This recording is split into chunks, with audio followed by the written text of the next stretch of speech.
It all started many years ago when I met my wife. She was practically my life. I worked hard in the factory to give us a good life. She worked for an insurance company as a secretary and receptionist. We met after a small car accident when I went to see my agent, and she was at the reception. She is a beautiful woman, especially when she dresses up. Of course, she always takes time in the morning to get ready for work. I'm getting ahead of myself. Anyway, I asked her out, and she said yes. We went out to dinner, and that was the beginning of our romance. Later, we went to my apartment and made love. We were in our early 20s. Even though she took the pills, she got pregnant. I don't know why. Maybe they weren't strong enough, or she forgot to take them. I really don't know, but it didn't matter. I loved her, and we got married. Our daughter was born. A little over a year later, we had our second child, another girl. Of course, we fell into the family lifestyle, like most people. Our children always came first, and our love life was somewhere in the background. We still had sex, but it wasn't the same as at the beginning of our marriage. It was good, but much less emotional. I understood that work and motherhood are hard work. She didn't want to quit her job. She said that this was a kind of escape from being constantly at home with children, and of course, a second income always helped. My escape was that I started going online at night and reading stories. I thought about all the fantasies these people had, and some of them said they were based on real events. I started going online more and more. I had to read these stories. I began to imagine myself as the main character in every story I read. My fantasies started to get out of control. I realized that now. What a fool I was. These stories seemed so real. It became my fantasy. I couldn't really imagine this happening, but I had mixed feelings about it. Do not misunderstand me. I wasn't the type of coward. It was my fantasy, and it would only happen when I decided it would happen. Jamie, my wife, had no say. It was my choice. I became obsessed with my fantasies. Why did I let these stories take over my mind? I honestly can't answer this question. Don't know. The author continued to say, "This idea is a wild fantasy in my mind, but I never want to see it come to fruition. The consequences are too great, and I know I never want to see it. The consequences will drive me crazy. Why does she even need me if she can lead such a sexual lifestyle? Why does she even need me around other than to pay the bills and help raise the kids? No, this lifestyle is just not for me." I remember him asking the question, what happens after we go home? What is happening to us in real life now? Do we trust our spouses completely? Will life be normal for us now? How about when we're alone, we see people we've had sex with? Is everything still normal in our lives, or have we turned everything upside down for a night of sex? Even more questions need to be answered. For some reason, I don't think I could handle it. Why didn't I listen to my real common sense? No answers, only questions. The consequences are too great for a night of liberation with a stranger. Some may say that I am a male chauvinist. Maybe I am, but I don't cheat on my wife because I don't want her to have sex with other men. If that makes me a chauvinist, so be it. At least I'll be a happy married chauvinist. Here's the part of the author's story that I really should have paid attention to. I believe that fantasies in our sex life can be good, but what happens after they come true? Do we stop at one fantasy, or do we begin to embody others? Do all the people we have sex with outside of marriage feel the same way we do, or are they just looking for their own pleasure? I don't know the answers to all of these questions, but I'm sure many readers have done many of the above, or at least want to try some of them. What if? What bothers me the most is the cuckold thing. I believe that it is when a woman goes out, finds a man to sleep with in front of her husband, that, in my opinion, turns him into a doormat. Here's the problem I see. What if my wife tries this?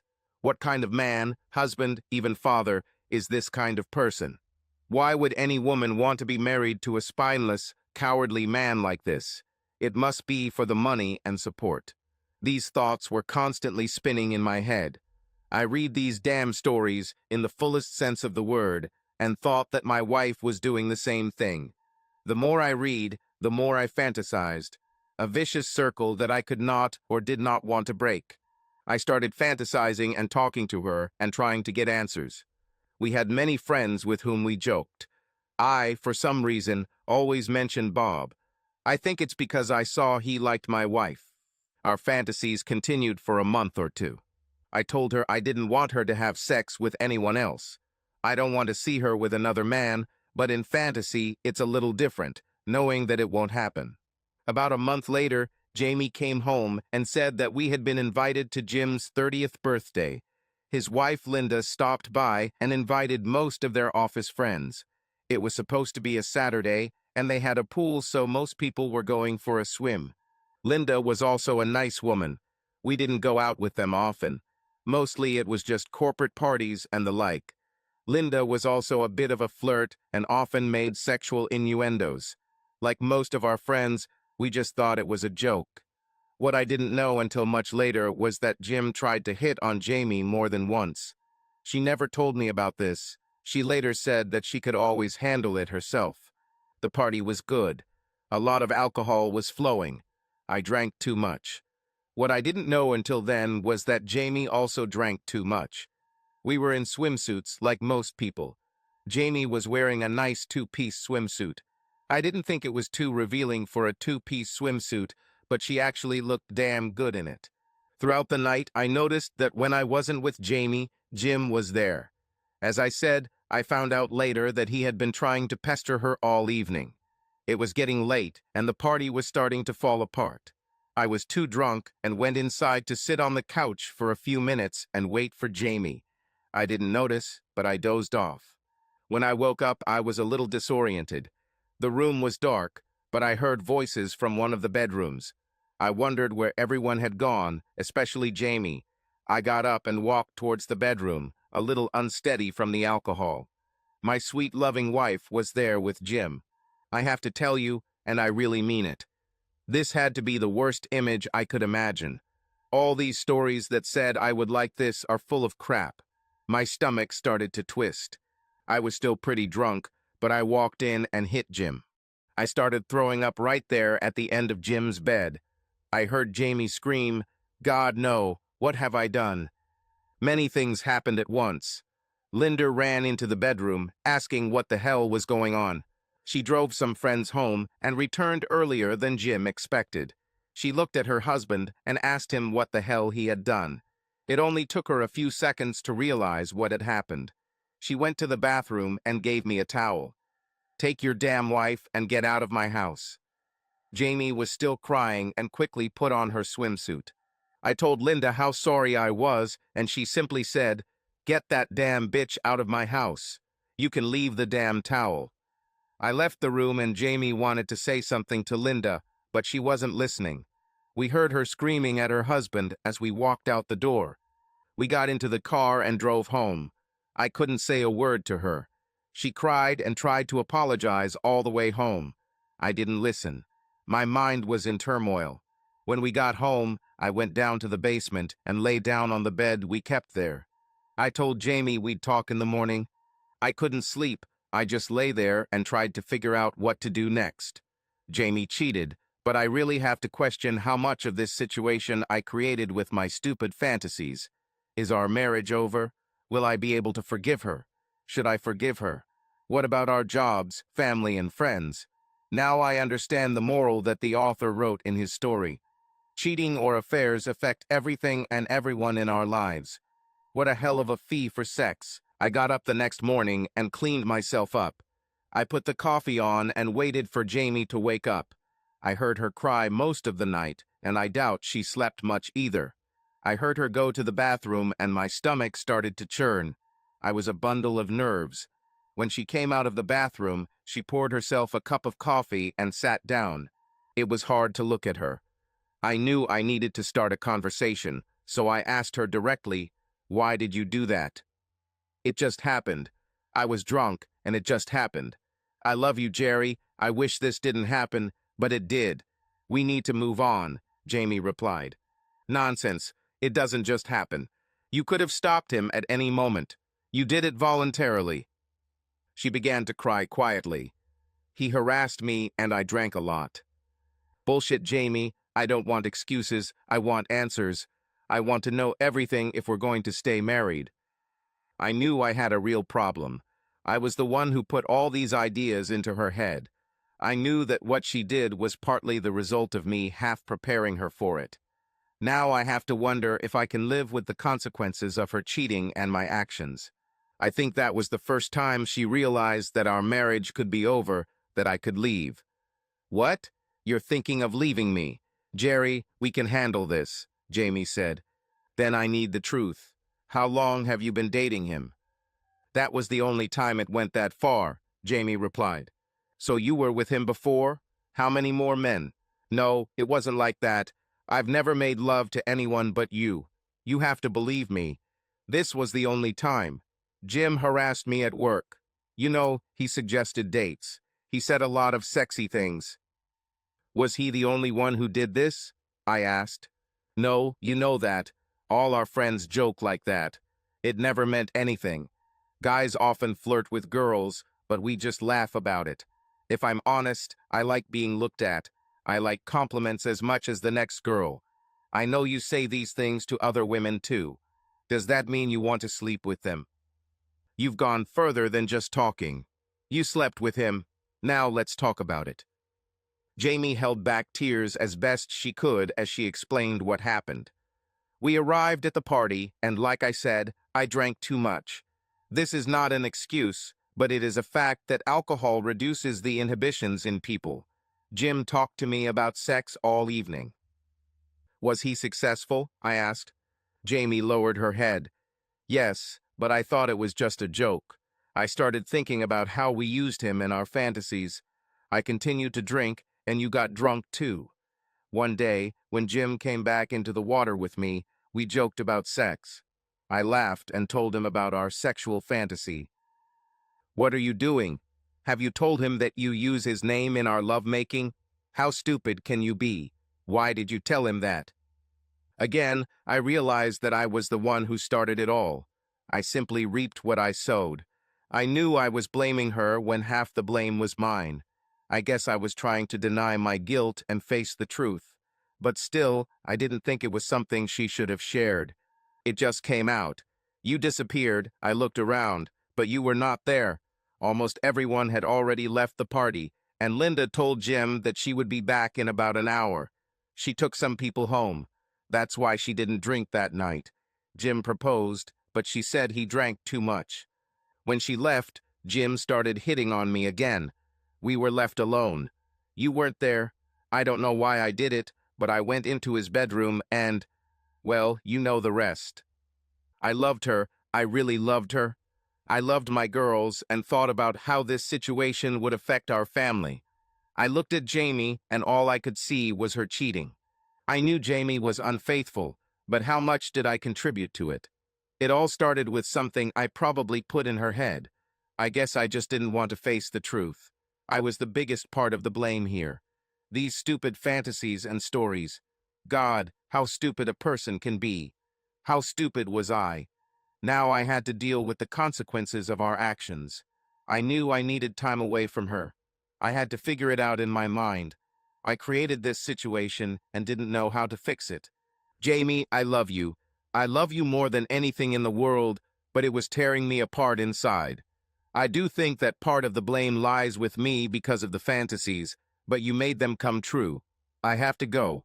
Right now, I can't live in the same house as you. Jamie cried and kept saying how sorry she was. I packed my things. I called my parents and asked if I could come home for a while.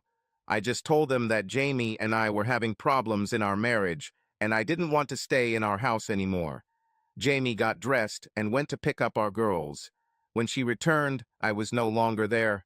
In the months that followed, I came home every day to see my daughters. It was hard to leave them and return to my temporary home. They were 4 and 5 years old. I wanted to be with them as much as possible. Jamie was always there asking when I was coming home. She always looked beautiful, and I missed her so much. The problem was that I couldn't cope with reality. I just couldn't let it go. We had a good relationship, except that we didn't live together. We maintained a good relationship, mostly for the sake of the children, but we still loved each other. Every weekend we went somewhere with the children, to parks, to the beach, to the zoo, to the cinema. We did it all as a family, but I went to a different house every evening. I cried a lot leaving my family. I knew I couldn't go on like this forever. I needed to do something. Before I tell you what I decided to do, I will try to update you on what happened after I left home. I moved, as I already mentioned, to my parents.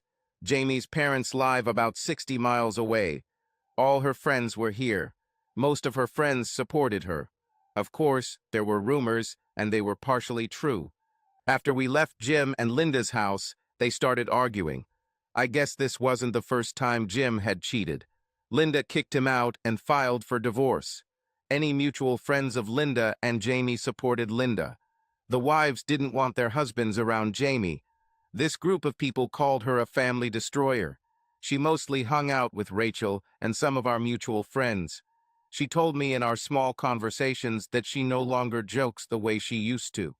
At work, Jim began aggressively flirting with her and also told several other agents how hot Jamie was and that she had ruined his marriage. She told me that she repeatedly told him to leave her alone. When he started calling her at home, she filed a harassment suit against him and two other agents. Things got so bad that she quit her job. Her lawyer said she had a good chance because she recorded reports of harassment after the first incident. She quit her job and now works with Rachel at one of the local department stores. I spoke to Rachel, and she told me that Jamie really loves me and admits that she made a huge mistake. She also said that Jamie was asked out several times, but she always refused. She hoped that one day I would be able to forgive her. I walked into the insurance company where Jim worked. I waited for him to leave the office and approached him. "What the hell do you want? Do you want another blow? I'm not drunk now. I'll only say this once. Leave Jamie alone. The next time you bother her, I will come and kill you. This is not a threat, it is a fact. You ruined my life, and it would be easy for me to go to jail for killing you." Jim realized I was serious. I think I was one of those people who, in certain moods, is best left alone. I told him completely honestly and even showed him my gun. He retreated, got into the car, and drove away. He didn't say a word and didn't bother Jamie anymore. I filed for divorce from our marriage immediately after the incident. I had until a certain date to change my mind. I was completely confused and even talked to a psychiatrist about my problems. Jamie was happy that I was seeing the doctor. She considered this the first step towards our reconciliation. I visited her 2 days before the divorce date. I asked her to talk, and she said she would take the girls to Rachel so we could talk in private. "Will you stop the dissolution of the marriage and come back to me and the girls? You know that I never stopped loving you, and I regret everything that happened. Nothing can be changed. Now it's all up to you. I don't want a divorce. I want you back, Jerry." She had tears in her eyes as she spoke. "Jamie, I'm going for a divorce. We need a new start." "No, I'm trying, Jerry. I don't want to lose you. Please, do not go." She was already sobbing out loud. "Please listen. I talked to the doctor and I have an idea. Tell me what you think." "I don't understand. You just said you're divorcing me," Jamie replied. "I want us to start over. I want us to get a divorce and move to Ravenna, where your parents live. We can get married there again. I want us to write our own vows and both sign them and promise to keep them. I want to leave our past behind and start anew in a city where no one knows our history. I asked the factory, and they are transferring me there next week, if you want to go." "Of course I want to go. I am crazy in love with you. I will go anywhere as long as we can be a family again." Jamie was already crying heavily. "Do you want to make love now?" Jamie asked. "Rachel has the kids, and I want you so bad." "No, you will wait, just like me. We'll get married in 2 weeks if you want, and then we'll be together again," I replied. I needed to start over. We went to Rachel and Bob's to pick up the kids. When they saw us together, they ran up. Dad, you're back. Will you stay with us now? Why is Mom crying?" the children asked. "I'm happy, honey. Very soon we will be one family again. Now go play so Dad and I can talk to Rachel." So you're not getting a divorce? I knew you could work it out, Rachel said. Jamie looked at Rachel and said, "We're getting a divorce, Rachel." "No, no, you can't. You have to work things out," Rachel said. "Rach," I said, "this will be hard to understand. I need to start over. I'm going for a divorce, but we'll get married again and start with a clean slate. Most people won't understand, but this is what I need to do. We're moving to Ravenna and starting over. You and Bob are our best friends. You can always come to us. It's only an hour's drive." "I think I understand," Rachel said. "Bob and I talked, and we decided that things were going too far for us too. I think we all learned a good lesson before it got too far for us." Bob looked at Jamie. "I can't touch that cute ass anymore. I think I'll miss it," he said, trying to add some humor to the conversation. "Seriously, guys, thank you for your support during this time. It meant a lot to us. What else are real friends for? We will always be there for you and the girls. Don't forget that visits work both ways. We'll be waiting for you to visit us when you're in town," Rachel noted. After we left Bob and Rachel's house, we explained everything to my parents. They didn't understand why we should get divorced and get married again, but they supported us. They were good parents. They said that they would miss the girls, but would try to visit them as often as possible. I never told them what caused Jamie and I to divorce. Did they know? Perhaps, but they never brought it up with me. They always told me they loved Jamie and hoped we could work things out. I had 2 weeks of vacation. I used them to find a place for us to live. I told Jamie I would go on Monday to see what I could find. "You're not going without me, big guy?" Jamie smiled. "We will all go together." I called my mom and told her about our plans.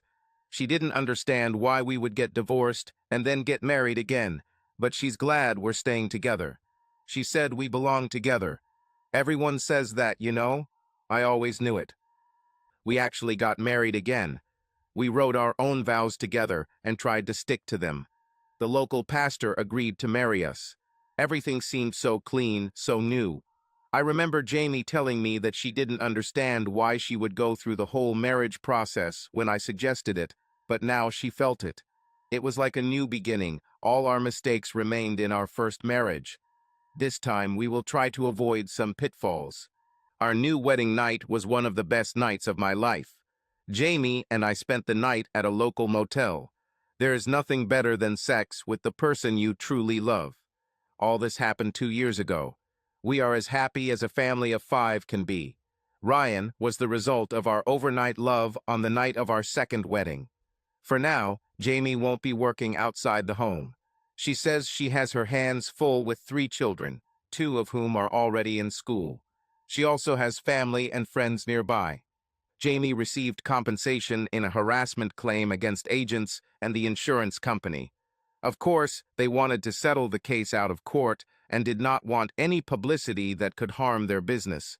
Each of the 3 agents had to pay her $5,000. The company paid her an additional $50,000. She put the money in a savings account for the future. The account is in our common name. I'm happy too. Most people who heard that we got divorced and remarried thought it was strange, but Jamie and I know it was the right decision. Now we discuss our problems and solve them together. For those wondering, we still have sexual fantasies. We understand the difference between fantasy and reality. I still occasionally read stories, as many authors know. If the husbands are wimps or the wives are complete cheaters, I still leave my comments. I read a story where a husband set up his wife to have sex with men. I had to ask myself, could this man really love his wife? Here's my comment. Anonymous. Another original story about a man doing nothing while his wife sleeps with another man. Not to mention forgiving her and setting it up. I swear the only men like this should be the ones who write stories about it. You're sick, boy, get help. I read another story about a man and woman who wanted to make their fantasy come true. He wanted to see his wife have sex with another man. They thought it would spice up their marriage. The story told how they made it happen, and his wife told him how wonderful it was and what a great husband he was for allowing her to do it. I was about to write a comment when Jamie walked into the room. "What are you reading? I see you are going to comment again. Can I read it?" She sat down and read a short story. She shook her head from side to side. "What stupid people. People reading this don't understand the problems this can cause. I'll leave a comment." Anonymous. For those who are reading this story, fantasies should remain just that, fantasies. Never let these thoughts enter your real life. I know I almost lost my family over this. Find new ways to make love that you both enjoy. Don't be afraid to try something new with your husband. You'll be glad you did. Signed, a very happy housewife. Many times Jamie and I read stories together. We read one story written by Jake Rivers called Fading Embers. After we read it, Jamie was fired up with a new idea. "Jerry, instead of just reading these stories, we should write something, or at least try. We know all the problems associated with wrong actions, so let's write about the good, about the romance that love and good communication can bring. Let's start by telling our own story so that people know the truth about fantasy and reality. Let's do it, Jerry. We'll need a username to post stories. How about Maja for Jerry and Jamie forever? And when we leave comments, we won't have to use that stupid anonymous name anymore." We did exactly what Jamie suggested. Subscribe to our channel so that your love doesn't cheat on you, and go ahead and listen to the next story, because this story is nothing compared to the next one. If you're under 18, don't even think, click to the next one. Click to the next one.